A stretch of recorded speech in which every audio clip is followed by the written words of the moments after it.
Welcome to Kaizen Time, part of the Blood, Sweat, and Business podcast, where we provide constant improvement to businesses through timely, actionable financial solutions.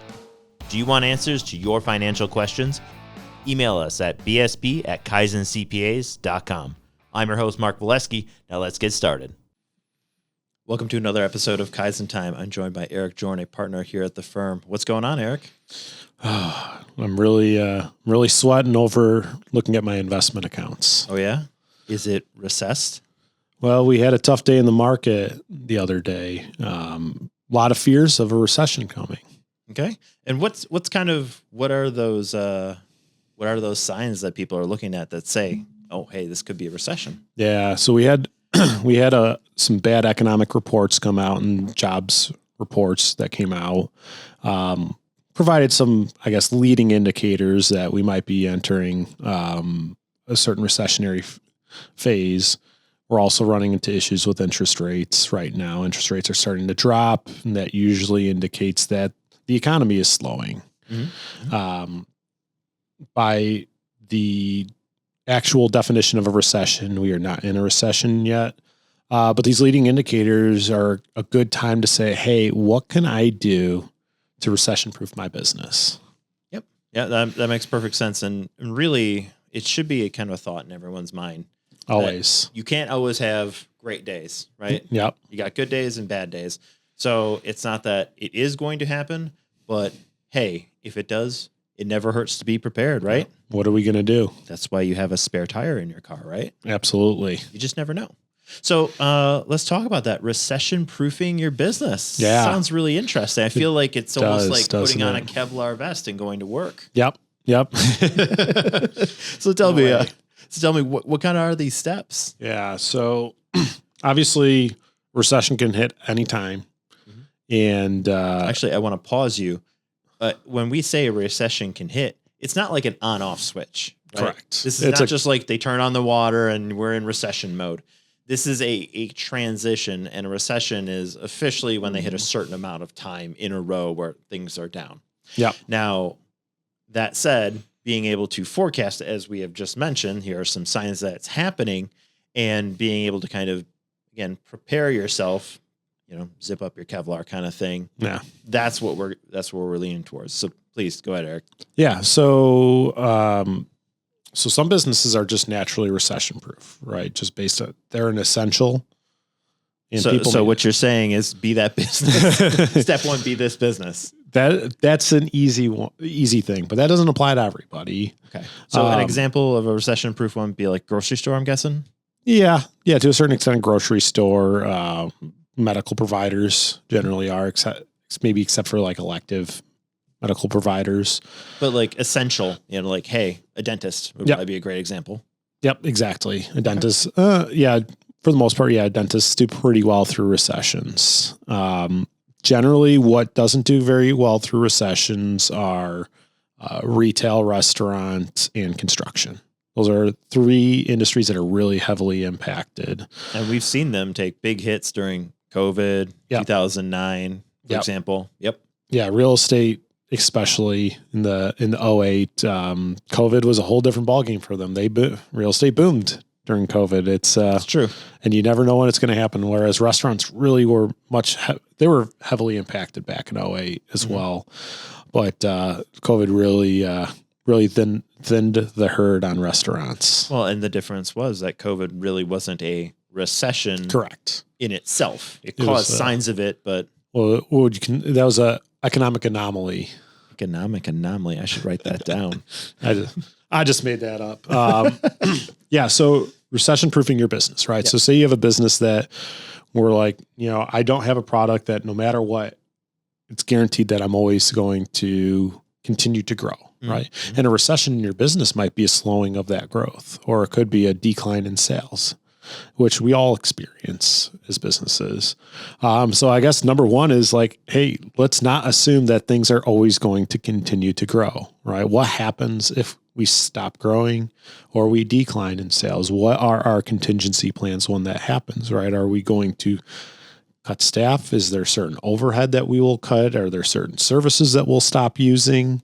And this works in in a general recession, right? A recession plan would probably be the first place I start. What happens? Would you call that Operation Tighten the Belt? Operation Tighten the Belt. That's perfect. I'll have to bring my brother in here. He's the fractional CFO, and as I've learned, his favorite thing to do is call people and cut costs. But really, that's part of it, though, Yep. right? Like having Yep. that. Not saying you have to do it today, but again, as you look at these things, being like, okay, time to tighten it up a notch. Yeah. Yep. Okay.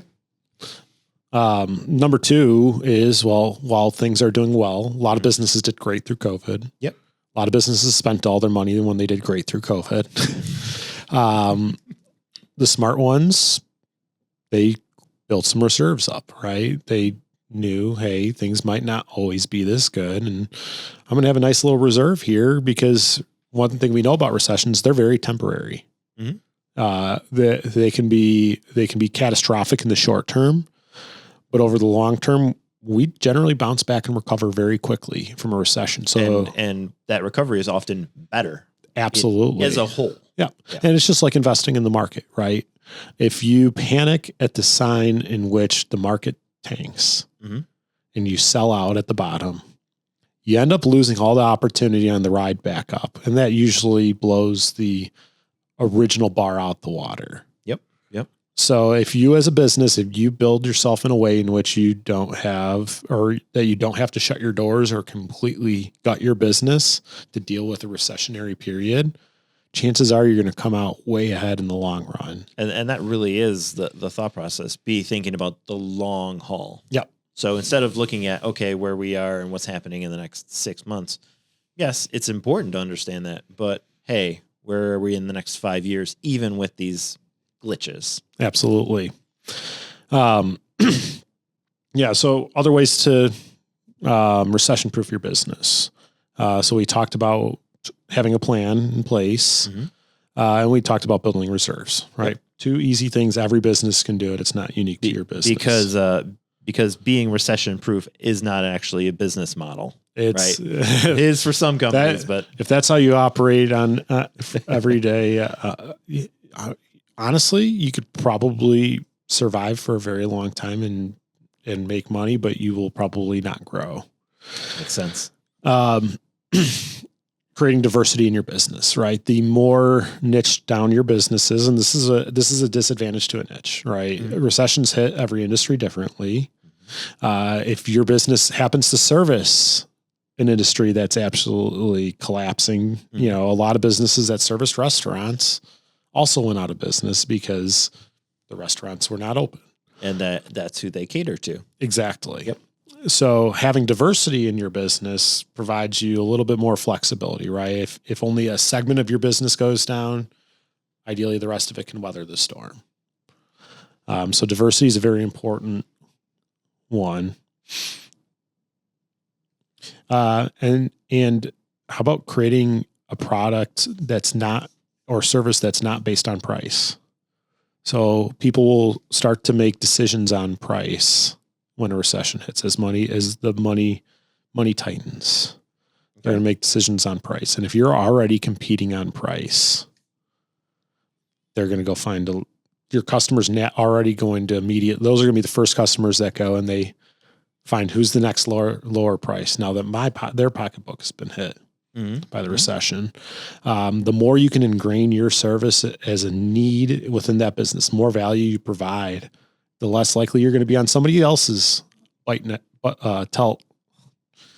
They're going to get cut. Is that what you're getting at? I was going to use your phrase, the belt tightening. Operation Belt tightening. Yep. So, and we've talked about this quite a bit, not just competing on price. I mean, don't get me wrong. Price matters. Yep. That is a component of it. But when you have something ingrained in your customers or client's mind as, hey, we are really getting value out of this. Yep. And you are not on those first couple notches of that tightening belt, you may weather the storm. Yeah. Absolutely. It's a great idea.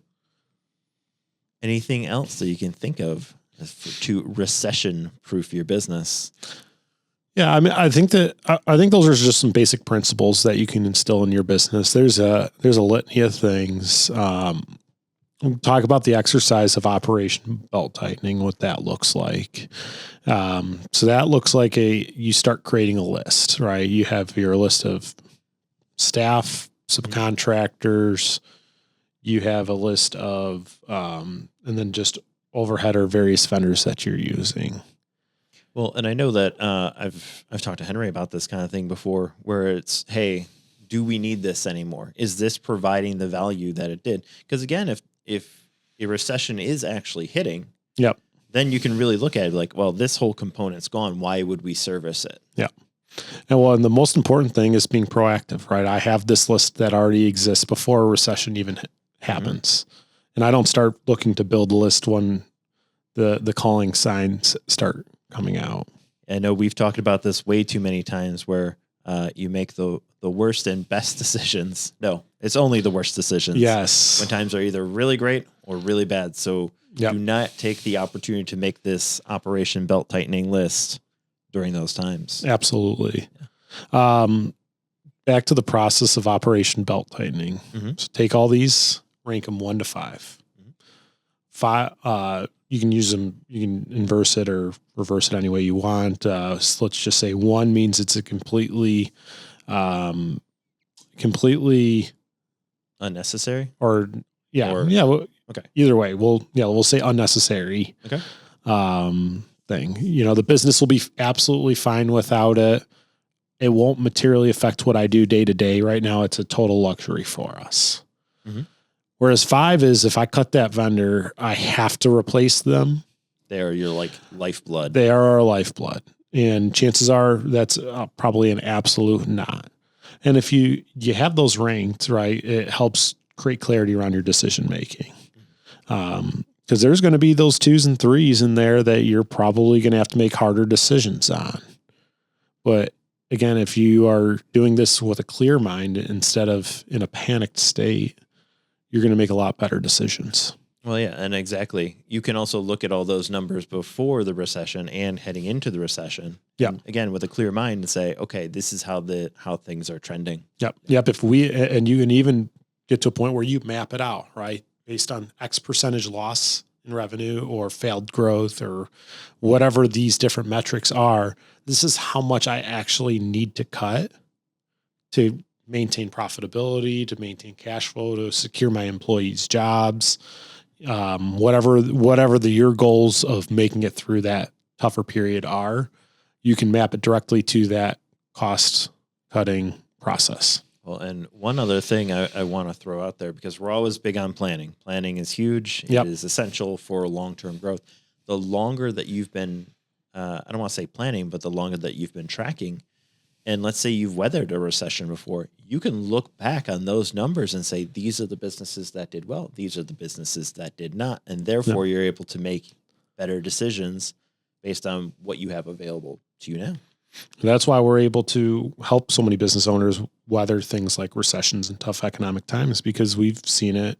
We've seen the best and the worst at it. And we've experienced it, and we can leverage that firsthand experience and help apply it to the business owners. Perfect. Thank you so much, Eric. Thank you. You've been listening to Kaizen Time, part of the Blood, Sweat, and Business podcast. If you like what you heard, subscribe and leave a 5-star review. This podcast has been brought to you by Kaizen CPAs Plus Advisors, providing advisory and accounting services to help you grow your business. Learn more at kaizencpas.com or email us at bsb@kaizencpas.com.